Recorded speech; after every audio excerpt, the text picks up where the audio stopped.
এই দেখুন মাছটা কত বড় আছে, শোল মাছটা। কি জোর বাবা, ধরতে পারছিনি, কি ছিটকাচ্ছে।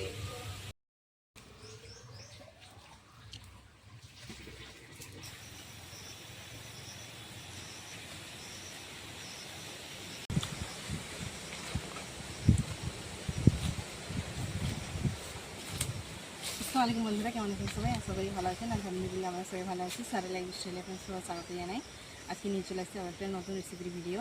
আজকে রান্না করব আম দিয়ে, কাঁচা আম দিয়ে আর শোল মাছ দিয়ে টক রান্না করব। তাই জন্য আম তুলতে আসছি, আমাদের গাছেরই আম তুলব। এইখানে কত আমগুলো হয়েছে, টক আছে কাঁচা অবস্থায়। এই একটা আম হলেই হয়ে যাবে।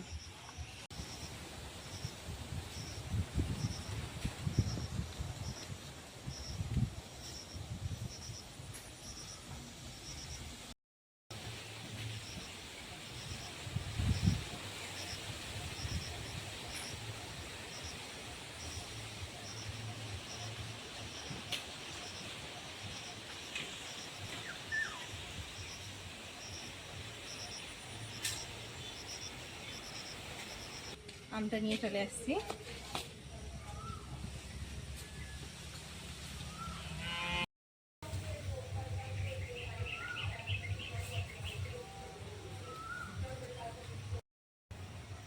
আম দিয়ে আর শোল মাছ দিয়ে রান্না করবো। আমটাই তুলে আনছি, এইটাতে শোল মাছ জ্বালানো আছে, অনেক বড় আছে মাছটা, জল ছিটকাচ্ছে, ধরতে পারিনি কি বড় আছে।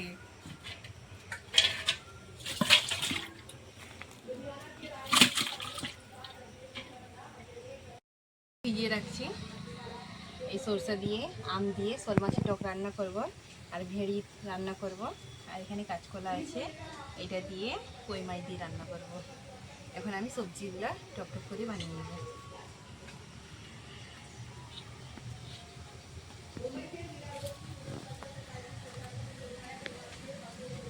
ভেড়িগুলো আগানে ধুয়ে নিব, তারপরে বানাবো।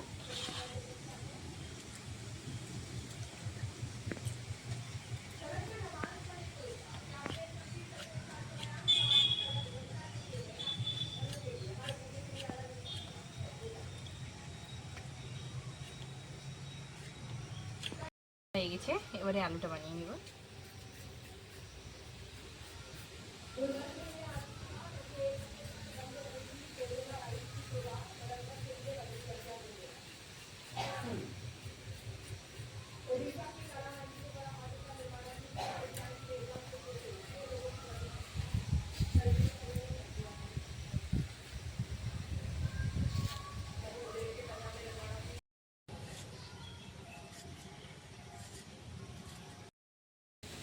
আলুগুলো বানানো হয়ে গেছে,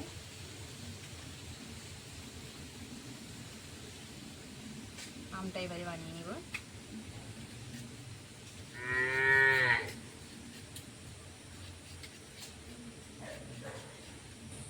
আমটাও শিলা হয়ে গেছে, বানিয়ে নিব। পেকে পেকে আসছে আমটা, তবুও কিন্তু টক আছে অনেক। পুরো পেকে গেলে তখন মিষ্টি হবে।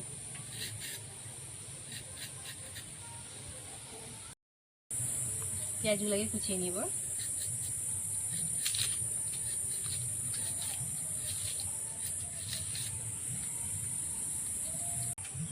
সবজি সব আমার বানানো হয়ে গেছে।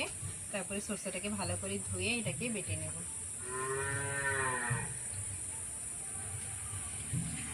এখন যাচ্ছি আবার মাছটাকে বেছে নেব। এই দেখুন মাছটা কত বড় আছে, শোল মাছটা। কি জোর বাবা, ধরতে পারছিনি, কি ছিটকাচ্ছে। এরকম বড় শোল মাছের টক খেতে কিন্তু খুবই ভালো লাগে। এটাকে এখন বেছে নিব।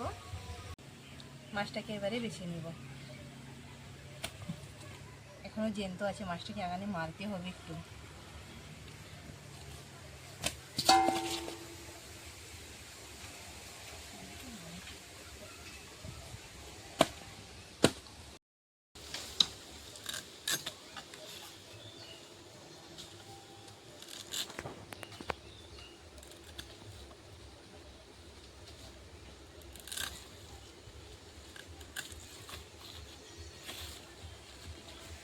এই মাছটাকে ছাই হাত দিয়ে কাটতে হবে, তাহলে হাতটাই কেটে যাবে।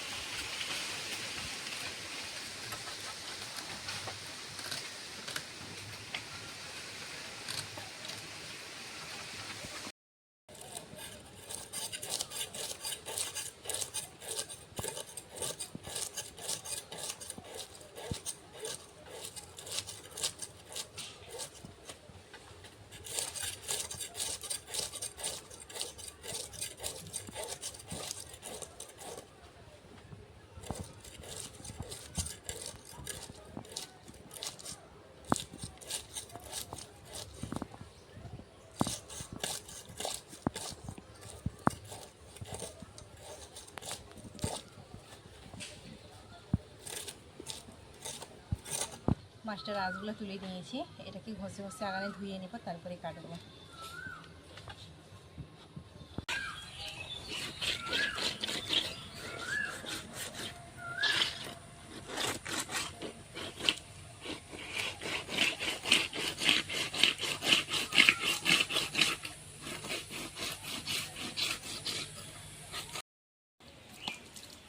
এই দেখুন মাছটাকে ভালো করে ঘষে ঘষে ধুয়ে নিয়েছি, এবারে এটাকে কুচিয়ে নেব।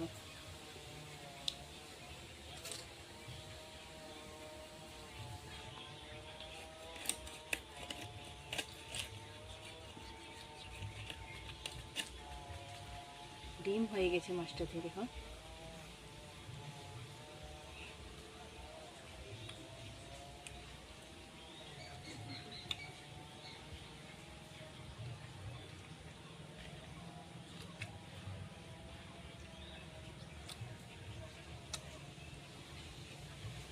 শোল মাছের ডিম আমি প্রথমবার দেখছি এরকম গোল গোল।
মাছটা আমার বানানো হয়ে গেছে, এবারে মাছটাকে আরেকবার ভালো করে ধুয়ে নেব।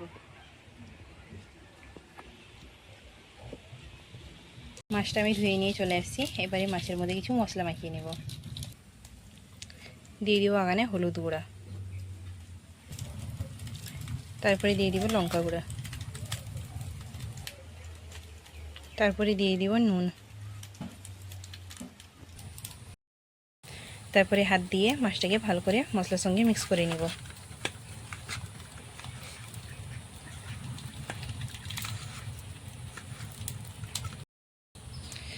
কত বড় পিসগুলো হয়েছে দেখুন, শুধু দেখুন। উনানটা আমার জ্বলে গেছে, এবারে কড়াটা চাপিয়ে দিব। কড়াটা আমার গরম হয়ে গেছে, তাতে তেল দিয়ে দিব মাছ ভাজার জন্য। তেলটা আমার গরম হয়ে গেছে, মাছগুলো ছেড়ে দিব।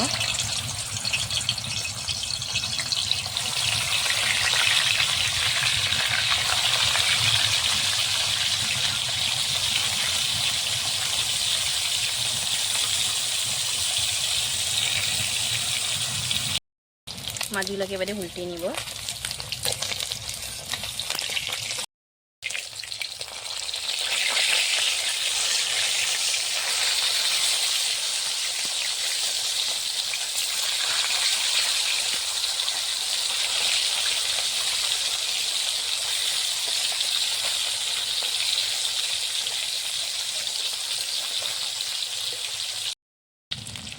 এইদিকে আমরা মাছটা ভাজা হচ্ছে, আর এইদিকে আমি মাছটা রান্নার জন্য কিছু মশলা রেডি করে নিব। এটা আছে সরষা বাটার মধ্যে দিয়ে দিব 1 চামচ আদা রসুন বাটা, তারপরে দিয়ে দিব 1 চামচ হলুদ গুঁড়া, তারপরে দিয়ে দিব 1/2 চামচ লঙ্কা গুঁড়া, তারপরে দিয়ে দিব 1 চামচ জিরা গুঁড়া, তারপরে নিয়ে নিচ্ছি 1 চামচ নুন, তারপরে নিয়ে নিচ্ছি 1/2 চামচ ধনা গুঁড়া। মাছগুলো আমার ভাজা হয়ে গেছে ভালো করে, এবারে তুলে নেব।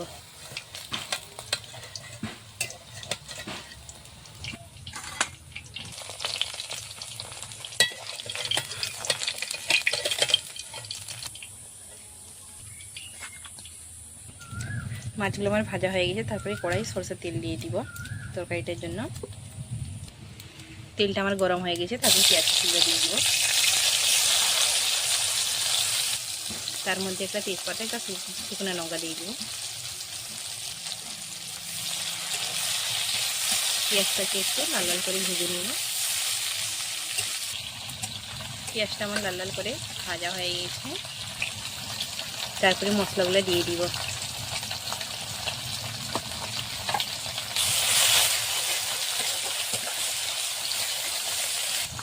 বাটিটার মধ্যে যা মশলা ছিল এটাকে একটু জল দিয়ে গুলে দিয়ে দিচ্ছি।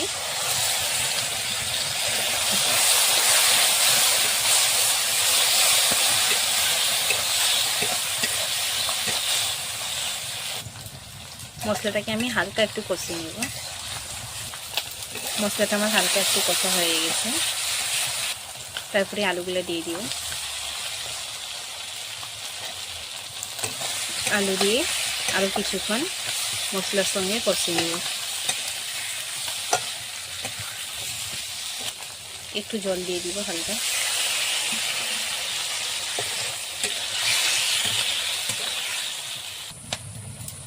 তরকারিটা আমার কষা হচ্ছে।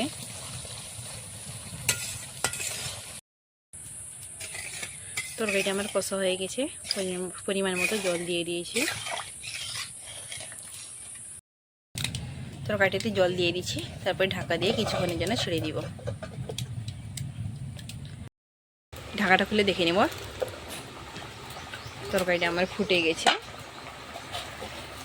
তারপরে আমগুলো দিয়ে দিব।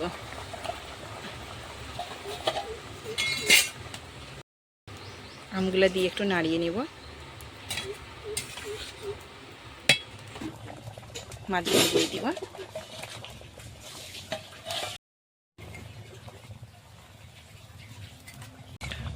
মাছগুলো দিয়ে আরেকবার ঢাকা দিয়ে দিব, আর একটু ফুটে গেলে নামিয়ে নেব। তরকারিটা আমার হয়ে গেছে, এবারে নামিয়ে নেব।